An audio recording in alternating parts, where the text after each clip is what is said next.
In this video, we're going to use the Nested Labels dies.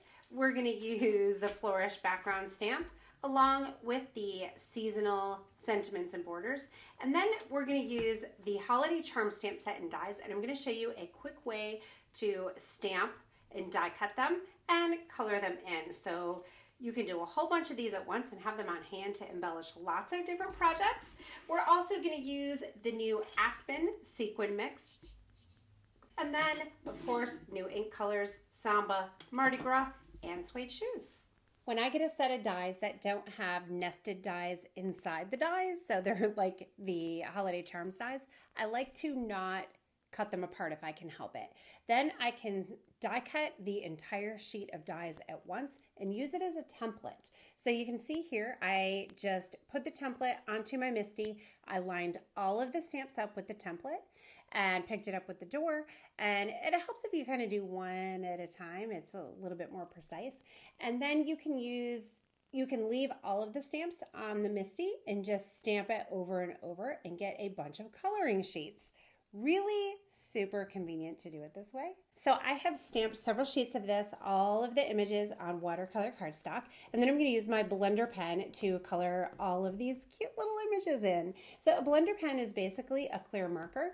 I'm using the Catherine Pooler Designs giant acrylic block, and I'm using it as a watercolor palette. So I use Samba ink and Rockin' Red and Tiara, and I just dabbed the ink pad onto the acrylic block, and I got a little puddle of ink, and then I can pick it up with the tip of my blender pen, and then I can color. So I'm just coloring in the little bell and the poinsettia, and well, I ended up coloring in all of these images.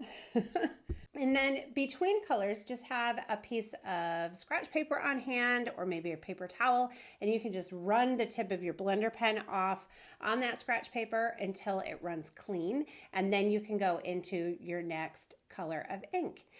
Some people like to have multiple blender pens on hand so that you can do one tip is for greens, one is for blues, one is for pinks, one is for reds. Definitely works to do it that way. Pretty convenient, pretty nice. And then you don't get muddy images ever, but totally up to you. Okay, so I have colored all of these images in, and then I am going to line up that sheet of dies on the images. I have a little bit of painter's tape. You can also use purple tape, a temporary adhesive washi tape, anything like that, to keep it in place, just to make sure that these all get lined up. You don't want to color them in and then have them misaligned and mess them all up at once. That would be a bummer. So I'm just running them through my die cutting machine, and then just like that, I have all these cute little images die cut. Look at that little cup of cocoa. I mean, come on, that is so cute. Okay, so let's make a card. So I'm using the Flourish background stamp. I'm just inking it up with Versamark ink. I'm just rubbing my hand over this piece of cardstock to transfer the ink. Look at the detail on this Flourish background. It's so gorgeous.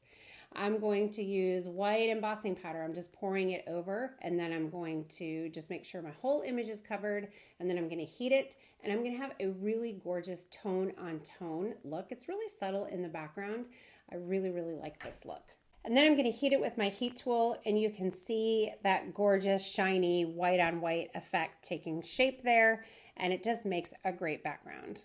I'm adding a little liquid glue to my layer, and then I'm just going to adhere it to a card front. You can make the layer a little bit smaller than the card front if you want. This one is the same size as a card front. So now I have one of the nested labels already die cut. I have some dimensional adhesive on the back, and you can see I use the seasonal sentiments and borders stamps to embellish it and stamp it, and then I colored it in with blender pens and suede shoes ink, and it makes the perfect backdrop for these cute little images from the holiday charms stamp set.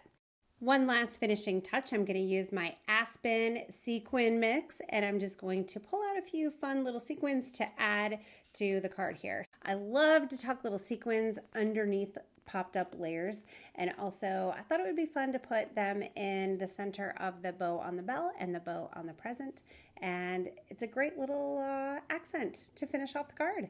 So I hope you enjoyed today's video tutorial, and if you have any comments or questions, leave me a note in the comments section below on YouTube. If you're new here, subscribe to my channel, and